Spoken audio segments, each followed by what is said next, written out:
সাপ মরে যাওয়ার পরও মানুষের ক্ষতি করতে পারে? হ্যাঁ, অবাক হলেও সত্যি, গবেষকরা খুঁজে পেয়েছেন এমন কিছু সাপ যারা মৃত্যুর পরও বিষ ছড়াতে পারে। ভারতের পূর্বাঞ্চলীয় আসামে করা এক গবেষণায় দেখা গেছে কিছু প্রাণঘাতী সাপ মৃত্যুর পরও বিষ ছড়িয়ে দিতে সক্ষম। বিশেষ করে মনোকল কোবরা ও কালো ক্রেইট বা কালকেউটে সাপ মৃত্যুর পর ঘন্টার পর ঘন্টা মানুষের শরীরে বিষ ছড়িয়ে দিতে পারে। সম্প্রতি ফ্রন্টরেইনার্স ইন ট্রপিক্যাল ডিজিজ সাময়িকীতে এই তথ্য প্রকাশিত হয়েছে।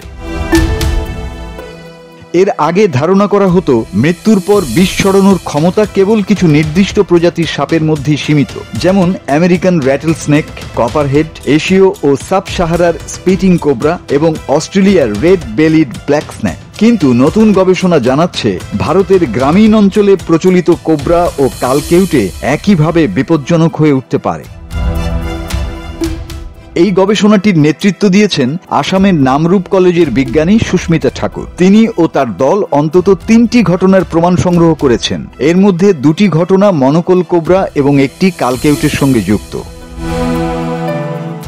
প্রথম ঘটনায় এক লোক মুরগি বাঁচাতে কোবরার মাথা কেটে ফেলেছিল। ভেবেছিল সাপটা আর কিছু করতে পারবে না, কিন্তু অবাক কাণ্ড, কাটা মাথা হঠাৎই তার আঙুলে কামড় বসিয়ে দেয়। সে খুবই অসুস্থ হয়ে পড়ে, তবে ডাক্তাররা তাকে বাঁচাতে সক্ষম হন। 20 দিন চিকিৎসার পর রোগী সম্পূর্ণ সেরে ওঠেন। দ্বিতীয় ঘটনায় এক কৃষক ধান খেতে ট্রাক্টরের চাপে একটি কোবরা মেরে ফেলেন। কাজ শেষে ট্রাক্টর থেকে নেমে আসার সময় সেই মৃত সাপের দাঁত তার পায়ে বেঁধে যায়। এতে তার শরীর ফুলে যায় এবং প্রচন্ড ব্যথার পাশাপাশি রং পরিবর্তনের মতো লক্ষণ দেখা দেয়। চিকিৎসা শেষে তিনি সুস্থ হলেও ক্ষতস্থানে আলসার তৈরি হয়েছে। তৃতীয় ঘটনায় ছিল কালকেউটে সাপ। এটাকে মেরে ফেলার পর বাড়ির আঙিনায় ফেলে রাখা হয়েছিল। এক প্রতিবেশী দেখতে এসে অসাবধানভাবে সেটি হাতে তুলতেই কামড় খেয়ে মারাত্মক অসুস্থ হয়ে পড়েন। অ্যান্টিভেনমের 20টি ডোজ দেওয়ার পরও তার অবস্থা সংকটজনক থাকে। টানা 43 ঘন্টা কৃত্রিমভাবে শ্বাস প্রশ্বাসের সহায়তা দেওয়ার পর ধীরে ধীরে তিনি সুস্থ হয়ে ওঠেন। গবেষকরা ব্যাখ্যা করেছেন, সামনের দন্তযুক্ত সাপের বিষ গ্রন্থি ও দাঁতের গঠন এমনভাবে তৈরি যে মৃত্যুর পরও চাপ পড়লে এর বিষ বের হতে থাকে। বিশেষ করে কাটা মাথা কিংবা দেহে চাপ লাগলে দাঁত দিয়ে বিষ বের হয়ে আসতে পারে এবং জীবন্ত সাপের দংশনের মতোই বিপজ্জনক প্রতিক্রিয়া সৃষ্টি করতে পারে।